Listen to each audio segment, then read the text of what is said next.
ಬಾಂಗ್ಲಾದೇಶದ X prime minister Sheikh Hasina recent ಆಗಿ ತುಂಬಾ ಇಂಪಾರ್ಟೆಂಟ್ ಸ್ಟೇಟ್ಮೆಂಟ್ನ ಕೊಡ್ತಾರೆ.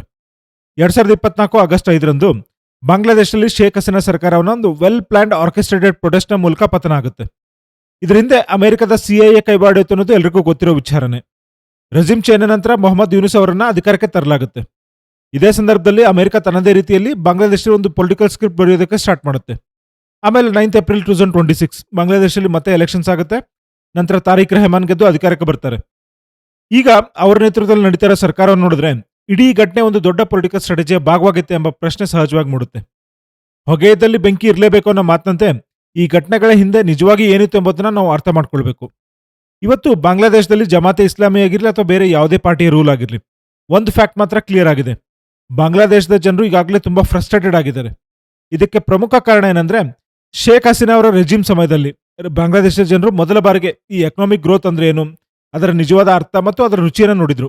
ಒಂದು ಕಾಲದಲ್ಲಿ ವಿಶ್ವದ ಅತ್ಯಂತ ಬ್ಯಾಕ್ವರ್ಡ್ ಹಿಂದುಳಿದ ಬಡ ದೇಶಗಳಲ್ಲಿ ಒಂದೊಂದು ನೋಡಲಾಗ್ತಾ ಇದ್ದ ಬಾಂಗ್ಲಾದೇಶವನ್ನ ಶೇಖ್ ಹಸೀನಾ ಅವರ ಕಾಲದಲ್ಲಿ Bangladesh one of the fastest growing economy ಆಗಿತ್ತು. ವಿಶೇಷವಾಗಿ ಟೆಕ್ಸ್ಟೈಲ್ ಸೆಕ್ಟರ್ನಲ್ಲಿ ಬಾಂಗ್ಲಾದೇಶ ತನ್ನದೇ ಆದಂತಹ ಗ್ಲೋಬಲ್ ಐಡೆಂಟಿಟಿನ ನಿರ್ಮಿಸಿಕೊಂಡಿತ್ತು. ಇವತ್ತು ಗ್ಲೋಬಲ್ ಟೆಕ್ಸ್ಟೈಲ್ ನೋಡಿದ್ರೆ, ಅಂದ್ರೆ ಗ್ಲೋಬಲ್ ಟೆಕ್ಸ್ಟೈಲ್ ಟ್ರೇಡ್ನ ನೋಡಿದ್ರೆ ಬಾಂಗ್ಲಾದೇಶ ಮತ್ತೆ ವಿಯೆಟ್ನಾಂ ಇಂಡಿಯಾಗಿಂತ ಸಾಕಷ್ಟು ಮುಂದೆ ಹೋಗಿದ್ದಾವೆ. ಅದ್ರ ಜೊತೆಗೆ ಟೆಕ್ಸ್ಟೈಲ್ ಇಂಡಸ್ಟ್ರಿ ಮೂಲಕ ಗ್ರಾಸ್ ರೂಟ್ ಲೆವೆಲ್ನಲ್ಲಿ ಅಂದ್ರೆ ಗ್ರಾಮೀಣ ಮಟ್ಟದಲ್ಲಿ ಒಂದು ಜಾಬ್ಸ್ ಕ್ರಿಯೇಟ್ ಮಾಡಿದ್ವು. ಅಂದ್ರೆ ಸಾಮಾನ್ಯ ಜನರ ಜೀವನಕ್ಕೆ ಎಕನಾಮಿಕ್ ಡೆವಲಪ್ಮೆಂಟ್ನ ಬೆನಿಫಿಟ್ ನೇರವಾಗಿ ತಲುಪ್ತಾ ಇತ್ತು. ಆದರೆ ಇವಾಗ ಕೈಗೆ ಬಂದಿದ್ದು ಬಾಯಿಗೆ ಬರಲಿಲ್ಲ ಅನ್ನೋ ಪರಿಸ್ಥಿತಿ ಎದುರಾಗಿದೆ ಮತ್ತು ಅದರ ಫ್ರಸ್ಟ್ರೇಷನ್ ಜನರಲ್ಲಿ ಸಹಜವಾಗಿ ಹೆಚ್ಚಾಗ್ತಾ ಹೋಗ್ತಾ ಇದೆ. 2024ರ ಸ್ಟ್ರೀಟ್ ಪ್ರೊಟೆಸ್ಟ್ ನಂತರ ರೆಜಿಮ್ ಚೇಂಜ್ ಆಗುತ್ತೆ. ಅದರ ಬೆನ್ನಲ್ಲೇ ಬಂದಂತಹ ಇನ್ಸ್ಟೆಬಿಲಿಟಿ ಕೂಡ ಇಂದು ಕೂಡ ಮುಂದುವರೆದಿದೆ. ತಾರಿಕ್ ರೆಹಮಾನ್ ಸರ್ಕಾರಕ್ಕೆ ಬಂದಿದ್ರು ಬಾಂಗ್ಲಾದೇಶನ ಎಕನಾಮಿಕ್ ಪೊಟೆನ್ಷಿಯಲ್ ಅನ್ನ ಸರಿಯಾಗಿ ಅರ್ಥ ಮಾಡ್ಕೊಳ್ಳೋದಕ್ಕೆ ಮತ್ತು ಜನರಿಗೆ ತಲುಪಿಸೋದಕ್ಕೆ ಸಾಧ್ಯವಾಗ್ತಾ ಇಲ್ಲ. ಇಲ್ಲಿ ಮುಖ್ಯ ಕಾರಣ ಏನಂದ್ರೆ, ತಾರಿಕ್ ರೆಹಮಾನ್ ಬಾಂಗ್ಲಾದೇಶದಲ್ಲಿ ಹುಟ್ಟಿದ್ರು ಕೂಡ ಬಹಳ ವರ್ಷ ಓದಿದ್ದು ಬೆಳೆದಿದ್ದು ಎಲ್ಲ ಹೊರದೇಶದಲ್ಲೇ. 20 ವರ್ಷಗಳ ನಂತರ ವಾಪಸ್ ಬಂದು ಲೀಡರ್ಶಿಪ್ ವಹಿಸ್ಕೊಂಡ ಮೇಲೆ ಅಲ್ಲಿನ ಸೊಸೈಟಿ ಮತ್ತು ಜನರನ್ನ ಅವರ ಪಲ್ಸ್ನ ಅರ್ಥ ಮಾಡ್ಕೊಳ್ಳಲು ಸಮಸ್ಯೆ ಎದುರಿಸ್ತಾ ಇದ್ದಾರೆ. ಇದರ ಪರಿಣಾಮವಾಗಿ ಸರ್ಕಾರ ಇಂದು ಹೆಚ್ಚಾಗಿ ಬ್ಯೂರೋಕ್ರಾಟ್ಸ್ಗಳ ಮೇಲೆ ಮತ್ತು ಅವರ ಅಡ್ವೈಸ್ ಮೇಲೆ ಡಿಪೆಂಡ್ ಆಗಿದೆ. ಆದ್ರೆ ಒಂದು ಮಾತಂತೆ, ಅಧಿಕಾರಿಯ ಸಲಹೆ ದೇಶದ ಹಿತಕ್ಕಿಂತ ತನ್ನ ವ್ಯವಸ್ಥೆ ಹಿತವನ್ನ ಮೊದಲು ನೋಡುತ್ತೆ. ಇದು ಬಾಂಗ್ಲಾದೇಶ ಆಗಿರ್ಲಿ ಅಥವಾ ಇಂಡಿಯಾ ಆಗಿರ್ಲಿ, ಬ್ಯೂರೋಕ್ರಸಿ ಮೇಲೆ ಸಂಪೂರ್ಣವಾಗಿ ಡಿಪೆಂಡ್ ಆದಾಗ ಎಕನಾಮಿಕ್ ಗ್ರೋತ್ಗಿಂತ ಸಿಸ್ಟಮ್ ತನ್ನದೇ ಗೇಮ್ ಆಡೋದಕ್ಕೆ ಶುರು ಮಾಡುತ್ತೆ. ಅವರ ಉದ್ದೇಶ ಒಂದೇ, ಪೊಲಿಟಿಷಿಯನ್ಸ್ ಮೂಲಕ ತಮ್ಮ ಸ್ವಾರ್ಥವನ್ನ ಫುಲ್ಫಿಲ್ ಮಾಡ್ಕೊಳ್ಳೋದು. ದುರದೃಷ್ಟವಶಾತ್ ಭಾರತದಲ್ಲೂ ಕೆಲವು ಕಡೆ ಇದೇ ಪರಿಸ್ಥಿತಿ ಕಾಣಿಸ್ತಾ ಇದೆ. ಬ್ಯೂರೋಕ್ರಸಿ ದೇಶದ ಹಿತಕ್ಕಿಂತ ತಮ್ಮದೇ ಅಜೆಂಡಾಗೆ ಕೆಲಸ ಮಾಡಿದ್ರೆ ಇದರ ಪರಿಣಾಮ ದೇಶಕ್ಕೆ ತಟ್ಟುತ್ತೆ. ಇದೇ ಸಮಸ್ಯೆ ಬಾಂಗ್ಲಾದೇಶನಲ್ಲಿ ಈಗ ಕಲೆಕ್ಟಿವ್ ಲೆವೆಲ್ ಅಲ್ಲಿ ದೊಡ್ಡ ಕ್ರೈಸಿಸ್ ಆಗಿ ಕಾಣಿಸ್ತಾ ಇದೆ. ಕಾರಣ, ಅಲ್ಲಿನ ಸರ್ಕಾರ ಬಹುತೇಕ ಬ್ಯೂರೋಕ್ರಸಿಯ ಸಲಹೆ ಮೇಲೆ ನಡೀತಾ ಇದೆ. ಅಲ್ಲಿ ಬೇಕಾದಂತಹ ಪೊಲಿಟಿಕಲ್ ಅಕ್ಯುಮೆನ್ ಆಗಲಿ ಪೊಲಿಟಿಕಲ್ ವಿಲ್ ಆಗಿ ಎರಡು ಕಾಣೆಯಾಗಿದ್ದಾವೆ. ಈ ನಡುವೆ ಶೇಖ್ ಹಸೀನಾ ಒಂದು ಮಾಸ್ಟರ್ ಸ್ಟ್ರೋಕ್ ದಾಳವನ್ನ ಚಲಾಯಿಸಿದ್ದಾರೆ. ತಾರಿಕ್ ರೆಹಮಾನ್ ಬಹಳ ದಿನಗಳಿಂದ ಭಾರತವನ್ನ ಬ್ಲೇಮ್ ಮಾಡ್ತಾ ಬಂದಿದ್ದ. ಶೇಖ್ ಹಸೀನಾಗೆ ಭಾರತದಲ್ಲಿ ಶೆಲ್ಟರ್ ನೀಡಿರೋದ್ರಿಂದ ಇಂಡಿಯಾ ಬಾಂಗ್ಲಾದೇಶ್ ರಿಲೇಷನ್ಸ್ ನಲ್ಲಿ ಸಮಸ್ಯೆ ಮುಂದುವರಿಯುತ್ತೆ ಎಂಬುದು ಅವರ ವಾದ. ಬಾಂಗ್ಲಾದೇಶ ಸರ್ಕಾರ ಕೂಡ ಶೇಖ್ ಹಸೀನಾ ಅವರನ್ನ ಭಾರತದಿಂದ ಎಕ್ಸ್ಟ್ರಾಡೇಟ್ ಮಾಡಬೇಕು ಎಂದು ಹಲವಾರು ಬಾರಿ ಒತ್ತಾಯ ಮಾಡಿದೆ. ಆದ್ರೆ ಇಲ್ಲಿ ಒಂದೇ ಪ್ರಶ್ನೆ, ರಾಜತಾಂತ್ರಿಕ ಸಂಬಂಧಗಳು ಭಾವನೆಗಳಿಂದಲ್ಲ, ನ್ಯಾಷನಲ್ ಇಂಟ್ರೆಸ್ಟ್ ನಿಂದ ನಡೆಯಬೇಕು ಅನ್ನೋದು. ಭಾರತವು ಈ ರಿಕ್ವೆಸ್ಟ್ ಬಗ್ಗೆ ನಾವು ಕನ್ಸಿಡರ್ ಮಾಡ್ತೇವೆ ಅಂತ ಬಾಂಗ್ಲಾದೇಶಕ್ಕೆ ಪದೇ ಪದೇ ಹೇಳ್ತಾ ಬಂದಿದೆ. ಇದೇ ಕನ್ಸಿಡರೇಷನ್ ಪ್ರೊಸೆಸ್ ನಲ್ಲಿ ಭಾರತದ ರಾ ಕಳೆದ 2 ವರ್ಷಗಳಿಂದ ಬಾಂಗ್ಲಾದೇಶನಲ್ಲಿ ಸೈಲೆಂಟ್ ಆಗಿ ಕೆಲಸ ಮಾಡ್ತಾ ಇದೆ. ಅದರ ಪರಿಣಾಮವನ್ನು ನಾವು ಇವಾಗ ನೋಡ್ತಾ ಇದ್ದೀವಿ. ಆಗಸ್ಟ್ 5ರಂದು ಶೇಖ್ ಹಸೀನಾ ಸ್ವತಃ ಒಂದು ಮೇಜರ್ ಅನೌನ್ಸ್ಮೆಂಟ್ ಮಾಡ್ತಾರೆ. ಡಿಸೆಂಬರ್ನಲ್ಲಿ ಬಾಂಗ್ಲಾದೇಶಕ್ಕೆ ವಾಪಸ್ ಹೋಗೋದಕ್ಕೆ ನಾನು ರೆಡಿ ಇದ್ದೀನಿ ಅಂತ. ಈಗ ಇಲ್ಲಿ 2 ಪಾಸಿಬಿಲಿಟೀಸ್ ಇದಾವೆ. ಮೊದಲನೇದು, ಶೇಖ್ ಹಸೀನಾ ತಾನೇ ಪಬ್ಲಿಕ್ ಆಗಿ ಇಡೀ ವರ್ಲ್ಡ್ ಮುಂದೆ ವಾಪಸ್ ಬರ್ತೇನೆ ಅಂತ ಹೇಳಿರೋದ್ರಿಂದ ತಾರಿಕ್ ರೆಹಮಾನ್ ಒಂದು ಟ್ರಾಪ್ ನಲ್ಲಿ ಸಿಕ್ಬಿಟ್ಟಿದ್ದಾನೆ. ಅಂದ್ರೆ ಈಗ ಅವರು ಶೇಖ್ ಹಸೀನಾ ಅವರನ್ನ ಬಾಂಗ್ಲಾದೇಶಕ್ಕೆ ಬರದಂತೆ ತಡೆದ್ರೆ ಜನರ ಮುಂದೆ ಪ್ರಶ್ನೆ ಬರುತ್ತೆ, ಅಫ್ಕೋರ್ಸ್ ಒಬ್ಬ ಫಾರ್ಮರ್ ಲೀಡರ್ ವಾಪಸ್ ಬರಲು ಸಿದ್ಧರಾಗಿದ್ರು, ನೀವು ಯಾಕೆ ತಡೀತಾ ಇದ್ದೀರಿ ಅನ್ನೋದು, ಅಂದ್ರೆ ಶೇಖ್ ಹಸೀನಾ ಸಪೋರ್ಟರ್ಸ್ಗೆ. ಆದ್ರಿಂದ ತಾರಿಕ್ ರೆಹಮಾನ್ ಅವ್ರ ಮೇಲೆ ಡಿಕ್ಟೇಟರ್ ಎಂಬ ಆರೋಪ ಬರೋ ಸಾಧ್ಯತೆ ಇದೆ.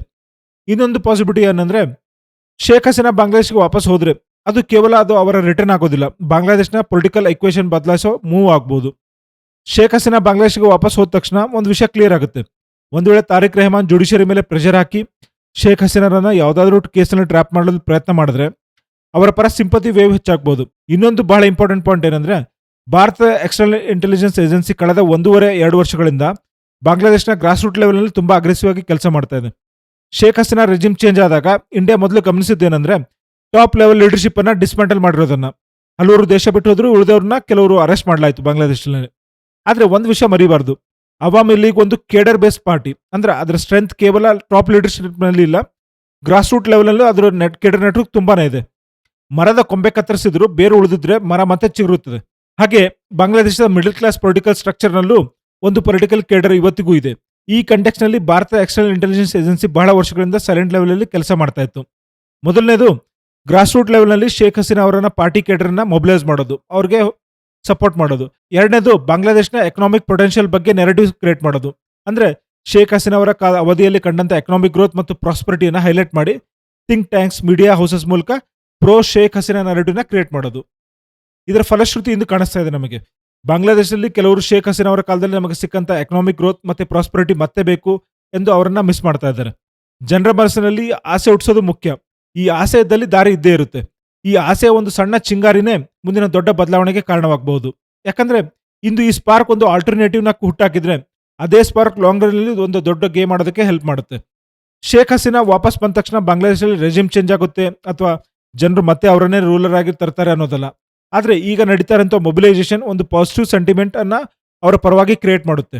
ಈ ಸೆಂಟಿಮೆಂಟ್ ನಿಂದ ಶೇಖ್ ಹಸೀನಾ ತಮ್ಮನ್ನ ಒಂದು ಸಿಂಪಥೆಟಿಕ್ ಫಿಗರ್ ಮತ್ತು ಪ್ರೆಷರ್ ಗ್ರೂಪ್ ಆಗಿ ಪ್ರೊಜೆಕ್ಟ್ ಮಾಡ್ಕೊಳ್ಳೋ ಸಾಧ್ಯತೆ ಜಾಸ್ತಿ ಇದೆ. ಮುಂದಿನ 2-3 ವರ್ಷಗಳಲ್ಲಿ ಅವರು ತಮ್ಮ ಸಿಂಪತಿಯನ್ನ ರೀಗೇನ್ ಮಾಡೋದ್ರ ಜೊತೆಗೆ ಅವರ ಪಕ್ಷವು ಗ್ರಾಸ್ ರೂಟ್ ಲೆವೆಲ್ ನಿಂದ ಮತ್ತೆ ಟಾಪ್ ಲೆವೆಲ್ ವರೆಗೆ ಮತ್ತೆ ರಿವೈವ್ ಆಗಬಹುದು. ಒಮ್ಮೆ ಬೇರು ಗಟ್ಟಿಯಾದ್ರೆ ಮರ ಬೆಳೆಯಲು ಮತ್ತೆ ಹೆಚ್ಚು ಸಮಯ ಬೇಕಾಗೋದಿಲ್ಲ. ಹೀಗಾಗಿ ಪಕ್ಷ ಮತ್ತೆ ಸ್ಟ್ರಾಂಗ್ ಆಗಿ ನಿಂತ್ರೆ ಮುಂದಿನ ಎಲೆಕ್ಷನ್ಸ್ ನಲ್ಲಿ ಶೇಖ್ ಹಸೀನಾ ಕಂಬ್ಯಾಕ್ ಮಾಡೋ ಸಾಧ್ಯತೆನ ನಾವು ತಡೆಯಾಕೋಕ್ ಸಾಧ್ಯವಿಲ್ಲ. ಇಲ್ಲಿ ಈ ಕಂಟೆಕ್ಸ್ಟ್ ನಲ್ಲಿ ಕಳೆದ 1.5-2 ವರ್ಷಗಳಿಂದ ಬ್ಯಾಕ್ ಗ್ರೌಂಡ್ ಲೆವೆಲ್ ಅಲ್ಲಿ ಇಂಟೆಲಿಜೆನ್ಸ್ ಕೆಲಸವಂತೂ ಸೈಲೆಂಟ್ ಆಗಿ ನಡೀತಾ ಇದೆ. ಅದರ ರಿಸಲ್ಟ್ ನಮಗೆ ಡಿಸೆಂಬರ್ ಇಂದ ಕಾಣಿಸ್ಕೊಳ್ಬಹುದು. ಡಿಸೆಂಬರ್ ನಲ್ಲಿ ಬಾಂಗ್ಲಾದೇಶನಲ್ಲಿ ತುಂಬಾ ಇಂಟ್ರೆಸ್ಟಿಂಗ್ ಪೊಲಿಟಿಕಲ್ ಸಿಚುವೇಶನ್ ಬರಲಿದೆ. ಶೇಖ್ ಹಸೀನಾ ಮರಳಿದ ನಂತರ ಬಾಂಗ್ಲಾದೇಶನ ಇಂಟರ್ನಲ್ ಪೊಲಿಟಿಕ್ಸ್ ಮತ್ತು ಡಿಪ್ಲೊಮಸಿ ಮೇಲೆ ಏನ್ ಇಂಪ್ಯಾಕ್ಟ್ ಆಗಲಿದೆ ಅನ್ನೋದನ್ನ ಟೈಮ್ ಉತ್ತರಿಸಬೇಕು. ಆದ್ರೆ ಒಂದು ವಿಷಯದಲ್ಲಿ ಮಾತ್ರ ಕ್ಲಿಯರ್, ಬಾಂಗ್ಲಾದೇಶನಲ್ಲಿ ಯಾರೂ ಊಹಿಸಿದಂತ ಒಂದು ಡೆವಲಪ್ಮೆಂಟ್ ನಡೆಯೋ ಸಾಧ್ಯತೆ ತುಂಬಾನೇ ಇದೆ. ಅದಕ್ಕಾಗಿ ಅಮೆರಿಕ ಕೂಡ ಇವತ್ತು ಚಿಂತೆ ಮಾಡ್ತಾ ಇದೆ. ಯುಎಸ್ ಅಂಬಾಸಿಡರ್ನ ಪದೇ ಪದೇ ಬಾಂಗ್ಲಾದೇಶ ಢಾಕಾಗೆ ಕಳಿಸ್ತಾ ಇದೆ.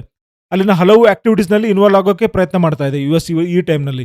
ಯಾಕಂದ್ರೆ ಬಾಂಗ್ಲಾದೇಶ್ ನಿಧಾನವಾಗಿ ತನ್ನ ಕಂಟ್ರೋಲ್ನಿಂದ ಹೊರ ಹೋಗೋ ಸಾಧ್ಯತೆ ಇದೆ ಅಂತ ಅಮೆರಿಕ ಕಾಣಿಸ್ತಾ ಇದೆ. ಮುಂದೆ ಬಾಂಗ್ಲಾದೇಶ್ಗೆ ಅಮೆರಿಕ ಟ್ರಾಪ್ ನಲ್ಲಿ ಸಿಲುಕೋ ಅವಕಾಶ ಕಡಿಮೆ ಆಗಬಹುದು. ಕಾಲ ಬದಲಾಗಿದ್ರೆ ಆಟದ ನಿಯಮವೂ ಬದಲಾಗುತ್ತೆ. ಬಾಂಗ್ಲಾದೇಶ ಈಗ ಅದೇ ಆಗ್ತಾ ಇದೆ. ಹಾಗಾದ್ರೆ ಬಾಂಗ್ಲಾದೇಶದಲ್ಲಿ ಮುಂದೆ ಏನಾಗಲಿದೆ?